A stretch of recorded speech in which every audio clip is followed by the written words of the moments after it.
Derivatives, ये शब्द सुनते ही सच बताएं तो दिमाग में उलझे हुए फाइनेंशियल चार्ट्स और कॉम्प्लिकेटेड नंबर्स घूमने लगते हैं, है ना? नाम ही इतना भारी भरकम और थोड़ा इंटिमिडेटिंग लगता है। पर सच तो ये है कि इसके पीछे का जो कॉन्सेप्ट है ना, वो हमारी आम रोजमर्रा की जिंदगी से बिल्कुल जुड़ा हुआ है। आज की इस चर्चा का मकसद इन्हीं कॉम्प्लेक्स लगने वाले फाइनेंशियल इंस्ट्रूमेंट्स को बिल्कुल आसान और सीधे एनालॉजीज के जरिए डीकोड करना है, ताकि इनकी सच्चाई साफ हो सके। तो चलिए बिना किसी देरी के सीधे मुद्दे पर आते हैं और देखते हैं कि आखिर काम कैसे करते हैं। इस विश्लेषण में हमारा रोडमैप कुछ इस तरह रहेगा। सबसे पहले डेरिवेटिव्स को डीकोड करेंगे, फिर फ्यूचर्स कॉन्ट्रैक्ट्स को समझेंगे, उसके बाद ऑप्शंस की ताकत क्या होती है उसे देखेंगे।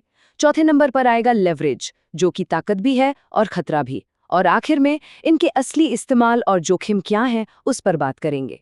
चलिए शुरू करते हैं पहले भाग से, डीकोडिंग द डेरिवेटिव।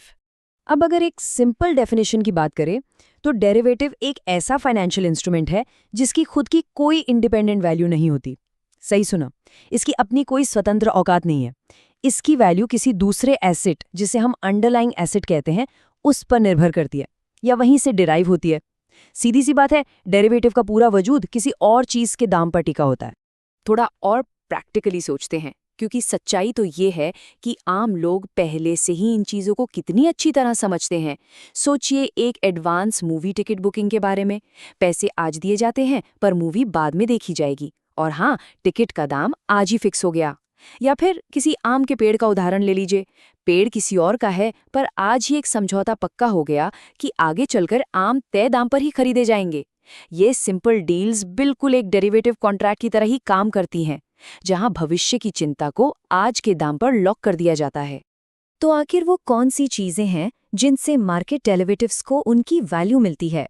ये फाउंडेशन कुछ भी हो सकती है, चाहे वो निफ्टी 50 जैसे मार्केट इंडेक्सेस हों, सोना और तेल जैसी कमोडिटीज हों, यूरो और डॉलर जैसी करेंसीज हों, या फिर बड़ी कंपनियों के स्टॉक्स हों। जैसे जैसे इन अंडरलाइंग एसेट्स का दाम बदलता है, ठीक वैसे ही इनके डेरिवेटिव्स की वैल्यू भी लगातार ऊपर नीचे होती रहती है। अब आते हैं दूसरे भाग पर, एक्सप्लोरिंग फ्यूचर्स कॉन्ट्रैक्ट्स। ये एक फ्यूचर्स कॉन्ट्रैक्ट की बिल्कुल सीधी सी परिभाषा है। ये एक कानूनी समझौता है, किसी एसेट को भविष्य की एक तय तारीख पर एक पहले से तय किए गए दाम पर खरीदने या बेचने का कॉन्ट्रैक्ट। एक तरह से ये वही मूवी टिकट वाली बात को एक लीगली बाइंडिंग रूप दे देता है। इस मार्केट के मैकेनिक्स को एक किसान और दुकानदार के उदाहरण से बेहद आसानी से समझा जा सकता है। मान लीजिए दोनों के बीच गेहूं के लिए 2000 रुपए पर बैग का दाम आज ही तय हो गया, लेकिन एक्चुअल ट्रांजैक्शन 3 महीने बाद होना है। अब इससे होता क्या है? ये अरेंजमेंट दोनों को मार्केट की अचानक अफरा तफरी से बचाता है। अगर मार्केट में गेहूं का दाम अचानक गिर जाए तो किसान पूरी तरह सुरक्षित है, क्योंकि उसने 2000 का दाम लॉक कर लिया है। वहीं अगर दाम आसमान छूने लगे तो दुकानदार सुरक्षित है, क्योंकि उसे तय दाम पर ही गेहूं मिलेगा। लेकिन यहाँ सबसे क्रूशियल पॉइंट ये है कि फ्यूचर्स कॉन्ट्रैक्ट में एक स्ट्रिक्ट ऑब्लिगेशन होती है, यानी इसे पूरा करना ही होता है। सोने के उदाहरण से इसे क्लियर करते हैं। अगर मार्केट में किसी ने 7000 रुपए पर गोल्ड फ्यूचर्स खरीदा है और दाम 65,000 चला जाता है तो मुनाफा तय है, पर अगर दाम 7000 से नीचे गिरता है तो नुकसान झेलना ही पड़ेगा। कॉन्ट्रैक्ट एक बार साइन होने के बाद नतीजा चाहे मुनाफा हो या नुकसान, दोनों ही पार्टियों को अपना वादा निभाना ही पड़ता है। यहाँ से हमारे तीसरे भाग की शुरुआत होती है, द पावर ऑफ ऑप्शंस। अब ऑप्शंस को समझने का सबसे आसान तरीका पता है क्या है? इसे इंश्योरेंस की नज़र से देखना। जैसे हेल्थ या कार इंश्योरेंस के लिए शुरू में एक छोटा सा अपफ्रंट प्रीमियम भरा जाता है और उसके बदले एक बड़े फाइनेंशियल डिजास्टर से प्रोटेक्शन मिल जाती है। अगर कोई हादसा नहीं होता तो नुकसान सिर्फ उस छोटे से प्रीमियम अमाउंट तक ही सीमित रहता है। ऑप्शंस का कॉन्सेप्ट भी बिल्कुल यही है। यहाँ मजबूरी नहीं खरीदी जाती, बल्कि एक तय दाम पर ट्रेड एग्जीक्यूट करने की चॉइस यानी चुनने की आज़ादी खरीदी जाती है। मार्केट में ऑप्शंस 2 दिशाओं में लगाए जाते हैं।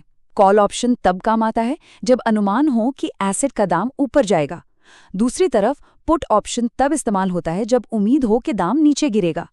उदाहरण के लिए, अगर 105 रुपए पर एक कॉल ऑप्शन खरीदा गया है और दाम सच में 120 तक चला जाता है तो बड़ा मुनाफा होता है।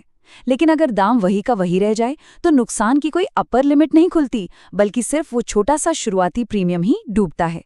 एक बायर के लिए यही ऑप्शंस की सबसे बड़ी ताकत है। चलिए अब बढ़ते हैं चौथे भाग की तरफ, लेवरेज, पावर एंड डेंजर। एक ऐसी दो-धारी तलवार जो मार्केट को चलाती है। आगे बढ़ने से पहले इन दोनों को जल्दी से कंपेयर करना जरूरी है। फ्यूचर्स और ऑप्शंस के मूल स्वभाव में सबसे बड़ा फर्क ये है कि फ्यूचर्स में स्ट्रिक्ट ऑब्लिगेशन है और मुनाफा या नुकसान दोनों अनलिमिटेड हो सकते हैं, हालांकि यहाँ शुरू में प्रीमियम नहीं देना होता। वहीं ऑप्शंस बायर को एक फ्लेक्सिबिलिटी देता है, जहां प्रीमियम देकर अपने रिस्क को एक लिमिट में रखा जा सकता है। अब समझिए लेवरेज की ताकत और उसके खतरे को। लेवरेज एक ऐसी स्थिति बनाता है जहां सिर्फ 10,000 रुपए की पूंजी से मार्केट में पूरे 1,00,000 रुपए के बराबर की वैल्यू को कंट्रोल किया जा सकता है। ये किसी जायंट मैग्नीफाइंग ग्लास जैसा काम करता है। जब मार्केट फेवर में हो तो मुनाफा 1,00,000 के हिसाब से होगा, लेकिन डेंजर ये है कि जब मार्केट विरुद्ध दिशा में मुड़ता है तो थोड़ी सी भी गिरावट शुरुआती 10,000 रुपए को पूरी तरह खत्म कर सकती है। ये वाकई एक बेहद तेज धार वाली तलवार है। आखिर में हम पहुंच गए हैं पांचवें और अंतिम भाग पर, रियल यूजेस एंड रिस्क्स। तो मार्केट में लोग आखिर इन टूल्स का इस्तेमाल करते क्यों हैं? देखिए, मुख्य रूप से अलग अलग मंशा होती है।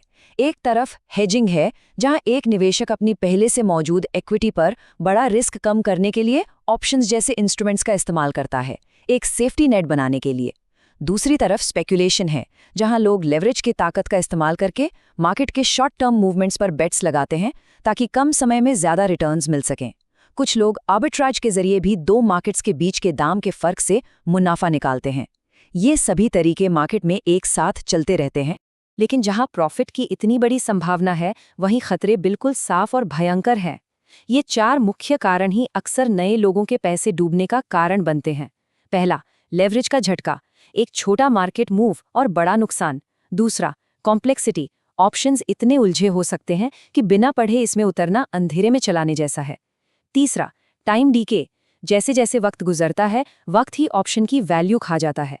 और सबसे बड़ा खतरा है इमोशनल ट्रेडिंग। जब तेजी से पैसा बनता है तो बेहिसाब ओवर कॉन्फिडेंस आता है, और जब डूबता है तो पैनिक। यही मार्केट का सच्चा और निष्पक्ष रूप है। और इसलिए हमारी ये चर्चा एक बहुत ही अहम सवाल पर आकर रुकती है। जब ये पूरी तरह साफ है कि लेवरेज एक तरफ ढेर सारी दौलत बना सकता है और दूसरी तरफ पलक झपकते ही रुइन कर सकता है, तो कोई भी निवेशक ये ऑब्जेक्टिव फैसला आखिर कैसे लेता है कि कब किसी डेरिवेटिव का आकर्षक इनाम उसके भयंकर रिस्क को वाकई जस्टिफाई करता है? ये एक ऐसी गुत्थी है जिसे मार्केट में उतरने से पहले सुलझाना बेहद आवश्यक है।